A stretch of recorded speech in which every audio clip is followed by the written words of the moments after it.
मलकापूरमध्ये बस वाहकाची अरेरावी पाहायला मिळाली। दिव्यांग व्यक्तीला बसमधून ह्या चालकानं ढकलून दिलं। दिव्यांग व्यक्ती जखमी झालेली आहे। बस वाहकावरती गुन्हा दाखल झालाय। मलकापूर तालुक्यातील जांभूळ धाबा येथील दिव्यांग असलेले अनिल साबे हे नांदुरा येथे जाण्यासाठी कामानिमित्त मलकापूर बसमध्ये चढले आणि उभे असताना धुळे ते नागपूर ह्या बसमध्ये त्यांनी ही बस पकडली। बसमध्ये चढत असताना बस कंडक्टर यांनी त्यांना बसमध्ये जागा नाही म्हणून त्यांना चढू दिलं नाही। अनिल साबे यांना अर्जंट जायचं असल्यानं त्यांनी विनंती करून बस कंडक्टरमध्ये वाद झाला आणि त्यानंतर ही घटना घडली आहे।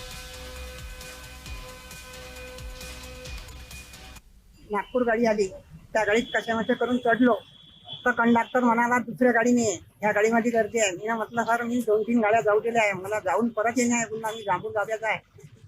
तो म्हणाला तुम्ही या गाडीमध्ये येऊ नको। मी म्हटलं तुम्हाला मला सीट देणं का काम आहे, पण नका सीटमध्ये देऊ, पण पायरीवर बसू द्या, मला अर्जंट जाणे आहे। तो म्हणाला नाही। त्याने मी विचारलो नाही, त्याने मला लोटपाट केली। लोटपाट केल्यानंतर मी म्हटलं मला लोटपाट केली, मला लागलं। तो म्हणे जा तुझ्या ज्यानं होत असेल ते करून घे।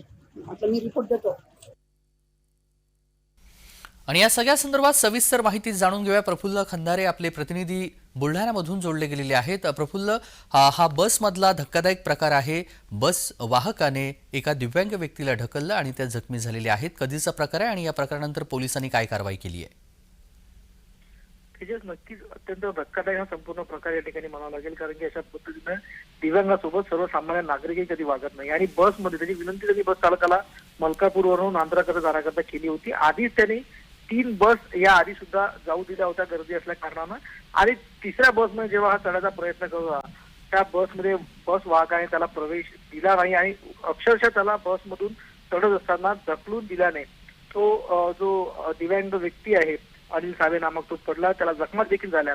त्यानंतर त्यांनी थेट पोलीस स्टेशन गाठलं आणि पोलिसात वाहकाविरोधात तक्रार देखील दाखल केली आहे।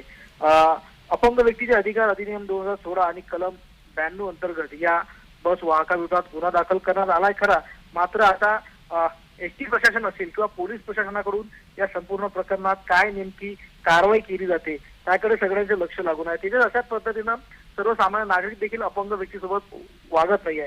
संवेदनशील पण अपंग व्यक्तीबाबत अनेकदा लोक दाखवत असल्याचं चित्र आपण सर्व ठिकाणी पाहत असतो, मात्र बसमध्ये त्याला जाण्याची घाई होती, महत्वाचं काम होतं असं सगळं सांगून देखील बस वाहकाने वाद घातला आणि अक्षरशः या दिव्यांग व्यक्तीला एसटी मधून ढकलून दिलं। त्यामुळे तो जखमी झालाय आणि आता तो या बस वाहकावर कारवाईची मागणी करत आहे। तेजस, अगदी धन्यवाद प्रफुल्ल, आपण दिलेल्या सविस्तर माहितीसाठी। बातमी संदर्भातले अपडेट जाणून घेऊ।